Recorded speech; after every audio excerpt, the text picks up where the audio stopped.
examination of the cardiovascular system, and for that matter, almost any clinical examination usually begins with an evaluation of the pulse. When you evaluate the cardiovascular system, we usually go for more details of the pulse than in a usual general examination.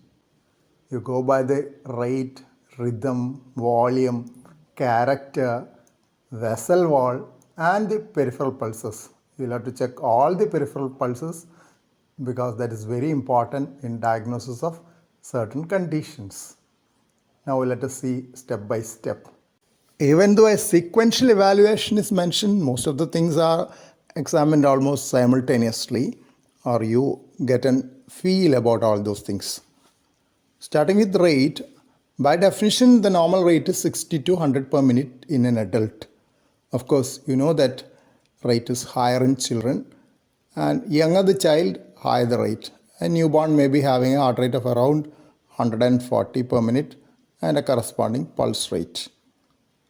But heart rate and pulse rate need not always be equal because there are certain rhythms in which the aortic valve may not open sufficiently to produce a pulse. For example, in a ventricular ectopic beat rhythm, bigeminal rhythm, sometimes if the ectopic beat is very premature, the pulse may not be felt. Then you may feel that the rate is half that of the heart rate.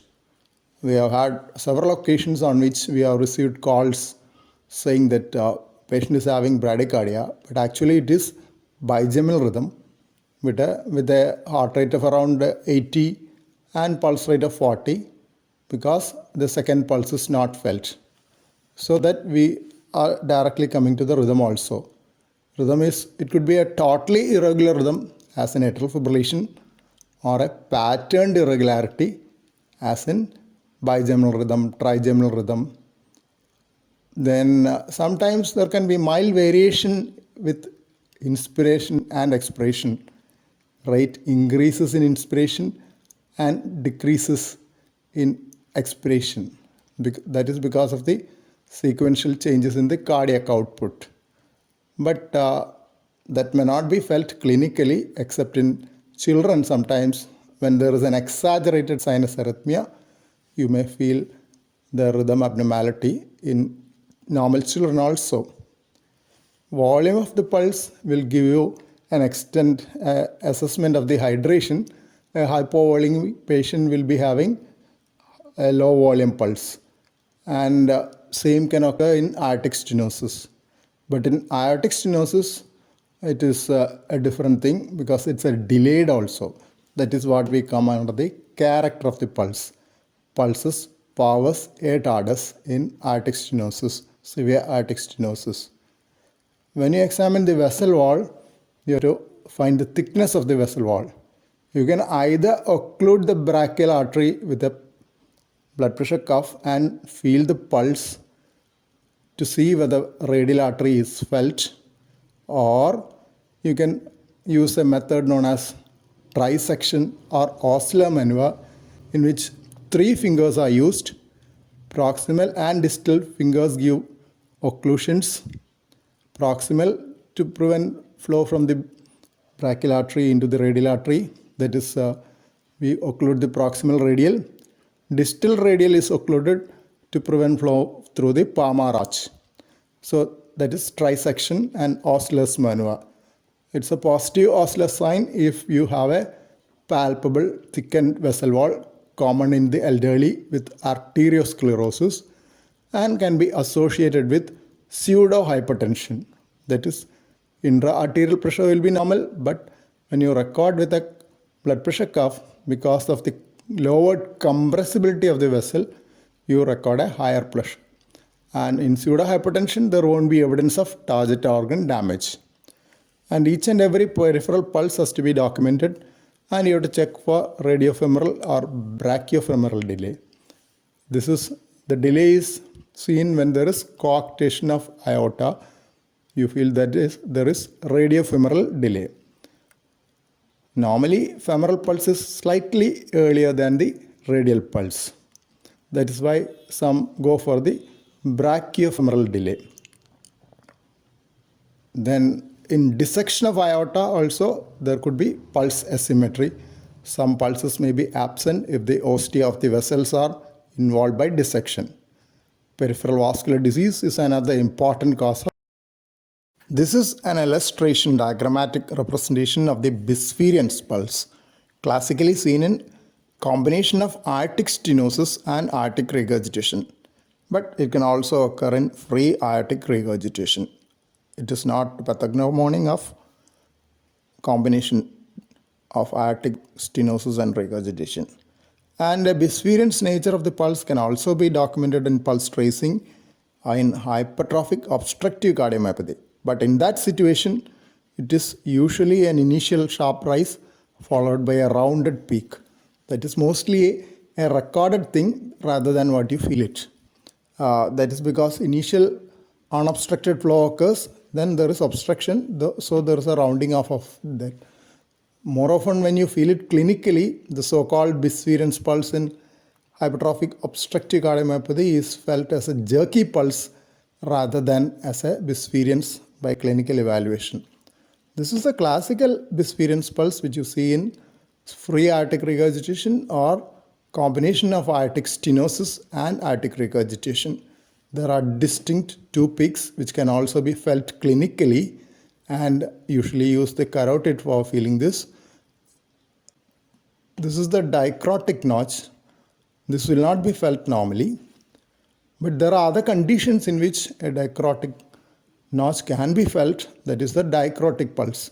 In that case, it is not two peaks in systole, one in systole and one in diastole. That is when the peripheral reflection is more prominent, you can have, but clinically you seldom see a dicrotic pulse. But Bisferiens pulse, you can definitely feel it, especially if you feel the carotid, you can feel it. And the jerky pulse of hypertrophic obstructive cardiomyopathy also can be felt clinically. This is a diagrammatic representation of water hammer. All of you know that water hammer pulse is felt in severe aortic regurgitation, also known as Corrigan's pulse. You have to hold the radial artery by your palm and not the radial artery, wrist you hold by the palm and then lift up the hand higher up above the heart so that you feel the water hammer nature or the collapsing pulse in severe aortic regurgitation. This is a Victorian era toy known as water hammer. This is filled with water partially. Rest of it is vacuum, not air. So if you tilt it the other way around, this water will fall in vacuum and hit here. And the sound will be almost like that of a hammer hitting a nail. That is how the name water hammer pulse. That's almost the same feel which you get when you feel the radial artery with the arm lifted above and felt by the palm of the hand, of your hand. Then you feel almost the similar nature as if this is tilted. This part is kept up suddenly and then water will fall suddenly in vacuum, so that sound almost like a nail hitting, a hammer hitting a nail is heard, and you will not hear any sound in case of pulse, but the feeling is come back to this. Another feature in character is pulsus paradoxus. The inspiratory fall in pulse volume is exaggerated in pulsus paradoxus. You can detect it by palpation or better by inflating a blood pressure cuff and auscultating for the sounds. You will hear group beating. When the pulse volume is low, you will not hear anything. Pulse volume is higher, you will hear the Korsakoff sounds. But that you cannot say you are evaluating the pulse, you are documenting the difference in pressure, systolic pressure in pulsus paradoxus. Then you are more likely to see pulsus paradoxus in obstructive airways disease than in cardiac tamponade because it is much more common. Another character which you look for is pulsus alternans in left ventricular failure, alternating strong and weak pulses.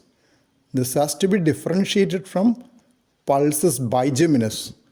In pulsus alternans, there is no change in the rhythm, while in pulsus bigeminus, there is change in the rhythm and there will be associated decrease in the volume of the second pulse. Ectopic beat always has a lower pulse volume. So it may be mistaken for pulsus alternans unless you are careful about the rhythm. Another condition in which you assess the peripheral pulse is Takyasu arthritis. Usually it is called pulseless disease because upper limb pulses may be absent while lower limb pulses are felt. But there can be variation in the pattern of involvement of the vessels in Takyasu arthritis, sometimes known as young female arthritis.